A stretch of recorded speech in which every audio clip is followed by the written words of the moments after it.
Welcome back here to Mountain Connections. You know, when we log on to Amazon and shop, I highly doubt that we realize that we're actually supporting a lot of small and medium-sized businesses all across the country. And last week's Prime Day had astronomical sales numbers, and they actually went and supported a lot of small businesses. Let's learn a little bit more about the statistics from last week's Prime Day and just exactly how they affected small and medium-sized businesses all across America. Christine? Hello, how are you? I'm doing fine. How are you? I'm doing great. Good. Well, this is Christine from Park City Television, and each year since the first Amazon Prime Day in 2015, this special summer sales event has grown in importance for consumers and also small businesses. Last Prime Day in sold more than $1.5 billion of merchandise. And this year, Amazon Prime Day was actually 2 days, July 15th and 16th, and the new sales numbers are in. Here to provide some timely analysis and a first look at the Amazon Prime Day results and what Prime Day meant for small businesses is author and business expert Jean Marks, who writes a regular column for the Washington Post. Thank you for talking with us here in Park City, Utah. Thanks, Christine. I'm happy to do so. So, Jean, what do the numbers tell us? They tell us that Prime Day was pretty darn big this year, Christine. It was, actually it's not just Prime Day anymore. It's Prime Days. It started out as a Prime Day in 2015, and this year it went to 2 days. So over that 2-day period of time, get this, 175 million items were shipped from Amazon to Prime customers in 18 countries around the world. And the sales, just from Prime Day alone, they exceeded the sales from last Cyber Monday and Black Friday combined. So it was a big sales day, a very successful thing for Amazon. Now, as you mentioned, I write in different places for a lot of national media, and I cover small business. So that's like my thing. And I was interested to know, like, okay, so how did small businesses and small merchants fare because of Prime Day? And the good news is that the small businesses that were selling on Amazon did pretty well. So that's an important point to make. Does e-commerce like Amazon threaten small businesses, or are they working together more and more? Yeah, it's funny, when people ask me that question about e-commerce, it's 2019, it's not 1979.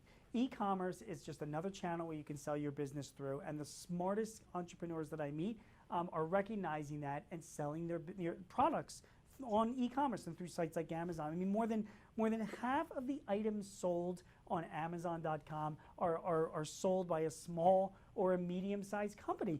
And there are a lot of small businesses that are making money here. Like, there's a little company in Wisconsin called Big Dot of Happiness. They're a party supply store, right? They sold $156,000 worth of stuff just over Prime Day alone. It's like a little business. They never could have done this if they were just doing it from like an online place. So when I talk to a lot of business owners, particularly ones that have brick and mortar shops, I tell them you've got to have other channels to sell through. Amazon is not the only game in town. You can sell on your website, you can sell on other platforms, but it's certainly the biggest marketplace that's out there. They already have 1.9 million small and medium-sized companies selling there already. They made $2 billion in sales over Prime Day. It's a place that I think that a lot of businesses have to consider, and a lot of smart business owners are picking up on that.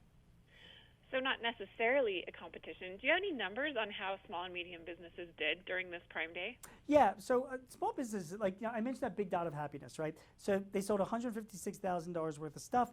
That was like a 40% increase over last year. There's a little jewelry store based in Iowa that caught my attention. They're called Tammy. They had a 200% increase in sales on their Prime, just over Prime Day. So last year, Prime Day had $1.5 billion of sales made by small and medium-sized companies. This year, $2 billion in sales by small and medium-sized company. It's a 33% increase. So big impact on small businesses and a big promotional event. And again, if you're a small business and looking to sell online, you could do stuff on your own or from another platform. But man, when you have a promotional event that's selling billions of dollars of products around the world, it's definitely something that you should take advantage of. Definitely impressive numbers. Is it difficult for small to medium businesses to partner with Amazon? Is it expensive? It's become a lot less difficult. So, if you go to Amazon.com Amazon.com/build your business. It is a site where if you want to partner with Amazon, create content or sell stuff, they will walk you through the process of doing it. Just remember, Christine, that if you're going to open up a business on Amazon, there's a lot of rules to follow. Got to provide good service. You got to ship your products on time. But if you do that stuff, you can really take advantage of all the opportunities that an Amazon provides and take advantage of promotional things like Prime Day. Did you notice any other trends with Prime Day this year? Only that a lot of businesses are taking advantage of it in addition to what they're selling from their stores. So if I see any trends that's going on with small businesses, more and more are looking to other channels to sell from. More and more of them are migrating online.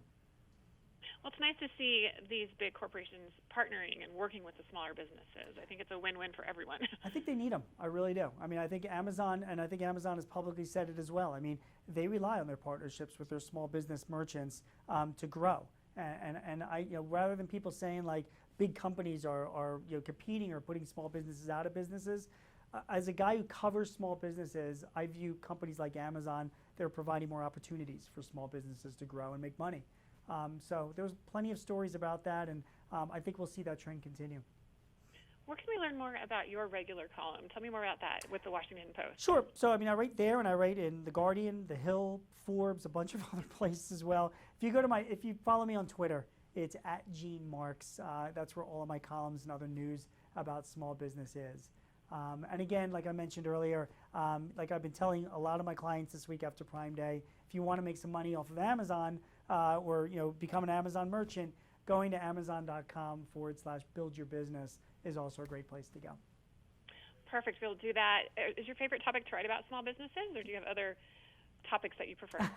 I write about anything that impacts small businesses. So if you look at healthcare, taxes, e-commerce, management, employee stuff, there's 30 million small businesses in this country, so there's a lot of stuff that affects all of us. And by the way, I run a 10-person company as well, so the stuff that I write about, it's very selfishly motivated.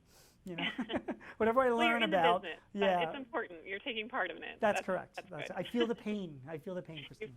Absolutely. Well, thanks so much, Gene, for talking with us here at Park City Television. We'll be sure to learn more about Prime Day and check out your column in the Washington Post and in other areas. Great. Thanks so much for having me on. Thank you. Bye-bye.